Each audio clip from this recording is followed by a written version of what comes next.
What's good? What's good? It's your boy once again, Jay Shaw from the Behind the Bench Sports Network. Quick little video. Just seen this across the notifications. ESPN reported that Caitlin Clark would not be added to the USA roster that's going to be playing in the Olympics. I'm going to tell you why you don't need to listen to no WNBA analysts on mainstream media, because there's hate for Caitlin Clark. For as long as I can remember, every best college #1 draft pick played on the Olympic team. It goes all the way back from Candace Parker, Diana Taurasi, Breanna Stewart, Asia Wilson. They all played. Simone Augustus. They all was invited and they all played. Did they get run? Some did, some didn't. But they was always added. And for Caitlin Clark not to be added, there's real hate amongst the WNBA players, because they believe, how is she the face of the league and she ain't done anything? That's their mindset. Breanna Stewart was the best player, won 4 national championships at UConn, came into the WNBA, and she was already the best player in the league. Everybody wanted to see her play. She just didn't do it like Caitlin did by shooting threes. But Caitlin also could dish it out. I just seen a stat that Caitlin is the only player since Candace Parker to have multiple 30-point games, over 5 assists, and 5 rebounds. Now, what would make Team USA not add the biggest star in the game to promote worldly, to bring more fans? Whoever's on that team, whatever players, they said if you add Caitlin, I'm not playing. That's what took place. That's what happened. That's what you're not going to hear from the mainstream media when it comes to these women in the WNBA. You're not going to hear this. The only reason why Caitlin is not added to that team is because multiple stars on that USA team probably said, and this is my opinion. This is my opinion. Let's get that straight. Pretty much said, if she's on this team, I'm not playing in the Olympics. There's real hate towards Caitlin Clark. These players is salty because they feel they didn't get the same type of push when their team won national championships, and they're looking at her like, you didn't even win a national championship in college. The difference is, and what nobody don't want to explain is, these players played with other 5-star, 4-star players. If it was at South Carolina, if it was at UConn, they played with other big-time 5-star, 4-star recruits. Caitlin went to Iowa.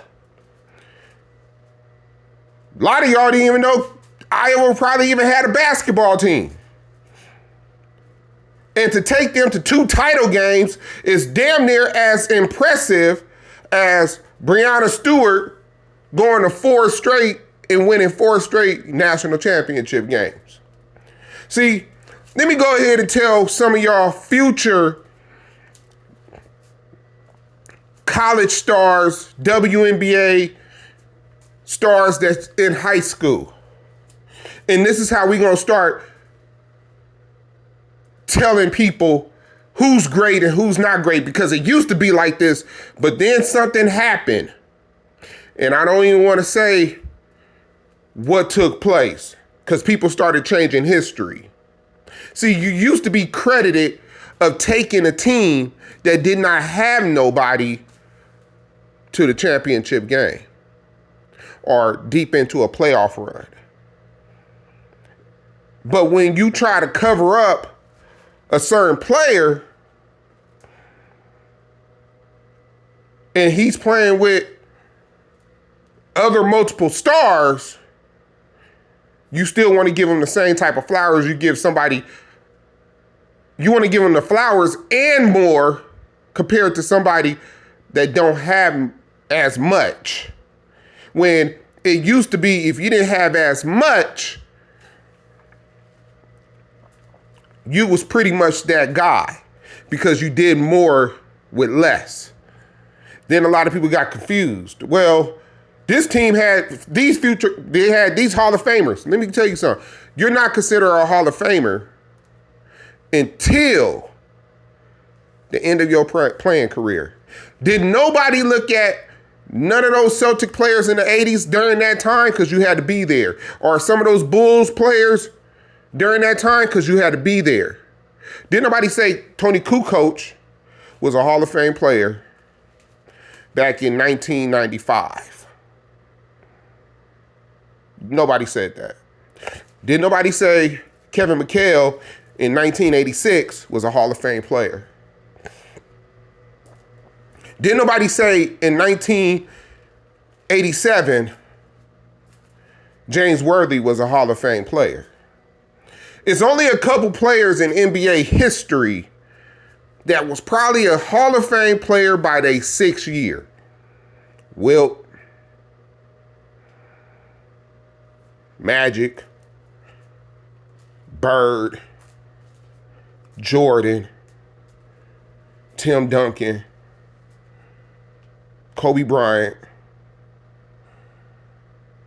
Shaquille O'Neal. We knew that those players, and it's probably some more, I just went from the top of the dome, that before their 6th year of playing, you knew that they was going to be in the Hall of Fame.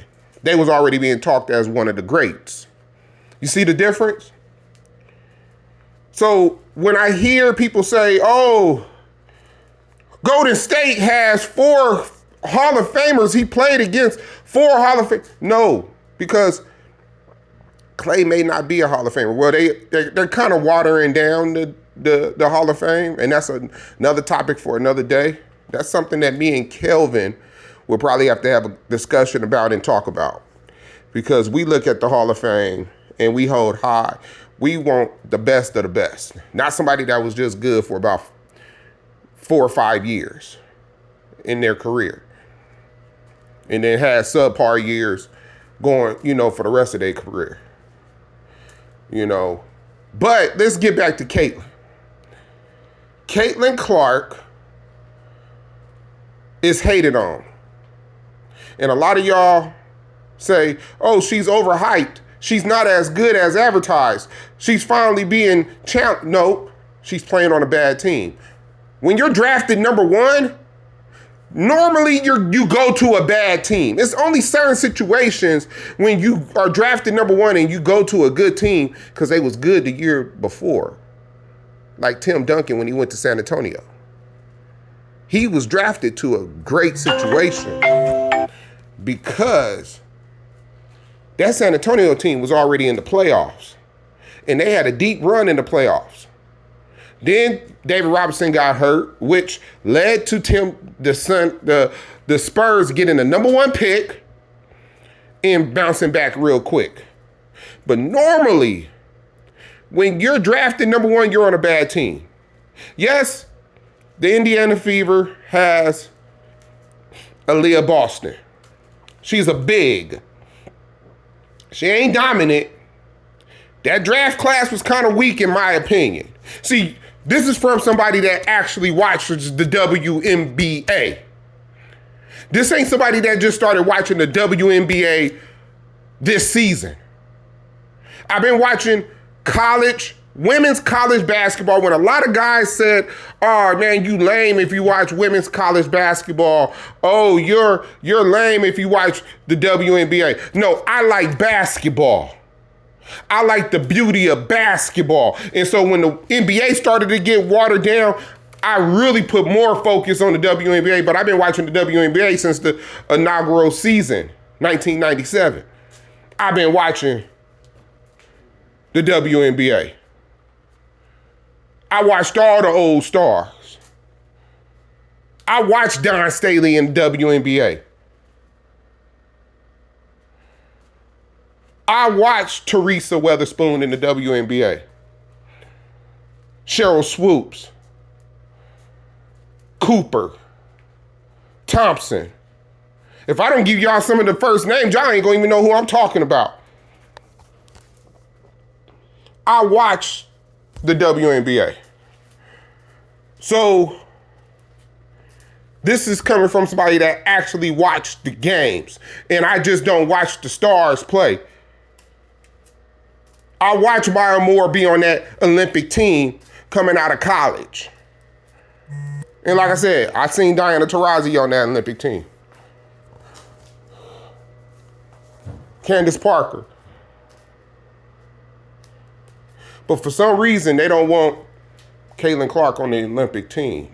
I don't want to hear, well, she came in too late. Blah, blah, blah. They already had their team established. This is what you don't do. If you're the best college player, they normally throw you on that team. They always keep one spot open for the best college player, even in the NBA. Anthony Davis, coming out of Kentucky, he was on that USA team. Did he get run? No, not really, but he was there. He was there. He practiced. They knew he had game.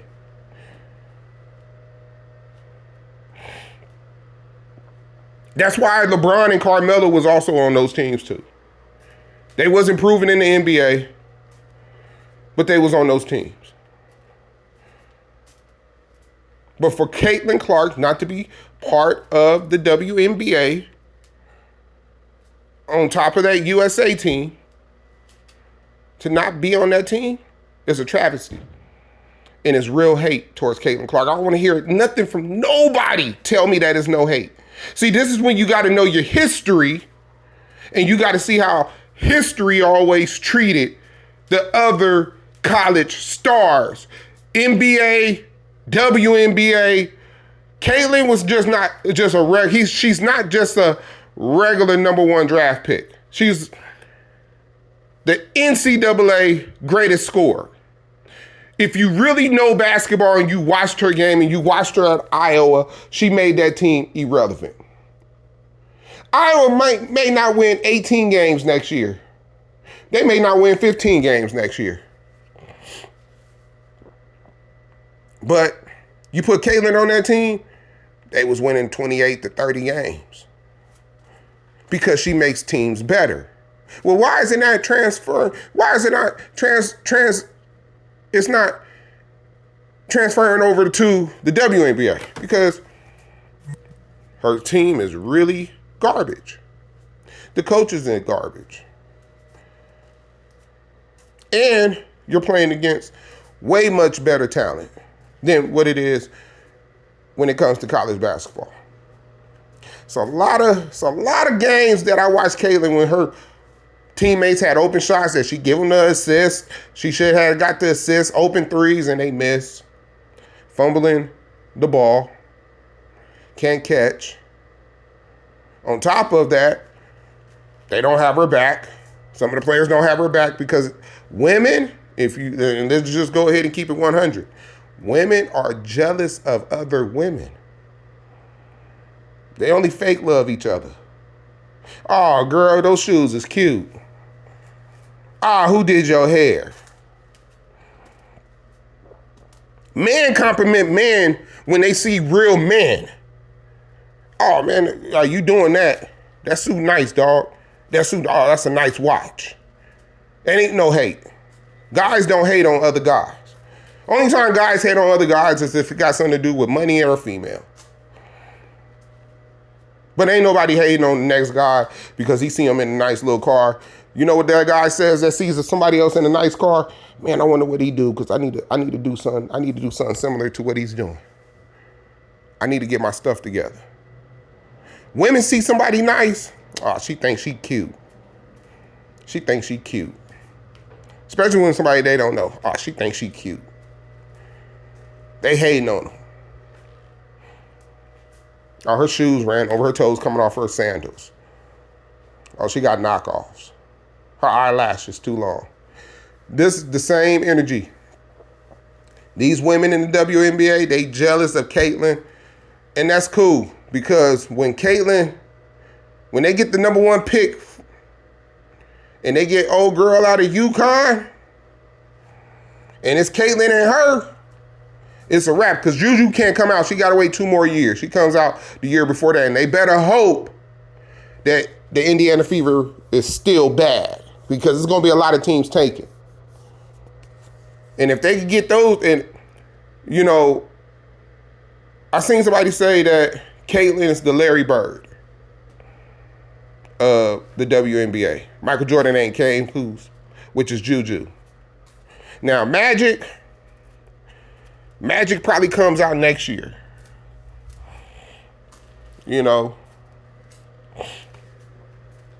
But, y'all, a lot of this hate towards Caitlyn, in about 2-3 years, Caitlyn gonna have that, she's gonna have that Empire Strike Back energy. She's gonna have that type of energy. Oh yeah. Y'all, yeah, if y'all don't like her now, y'all ain't gonna like her in about 2-3 years because she's gonna really be running her mouth. And now she's gonna be accustomed to the way the WNBA is. Oh yeah, there's gonna be some hate. And she's gonna swing on somebody. And that's gonna stop a lot of people. And when they get her some goons on her team that's gonna swing for her, oh, it's a wrap. When she gets the goons on her team that somebody in the WNBA says to themselves, if I want to stay in this league, if I want to continue to get checks and stay in this league and I don't have to go to sea, let me play for the Indiana Fever, and I'm just gonna be her bodyguard. Somebody swing on her, I'm swinging. I don't have to even worry about the fines because they gonna back me on these fines. Caitlyn gonna back me on these fines. But they gonna know if you do anything wrong to Caitlyn, I'm coming at your throat because I'm that big. That's what's about to take place, people. That's what's about to take place. And I can't wait. I can't wait. But I'm gonna go ahead and close this video out, man. This your boy. Let me stop saying this your boy, man. This Jay Shot from the Behind the Bench Network, man. Shout out to the Bench crew. Check out our videos. Until then, I'm out.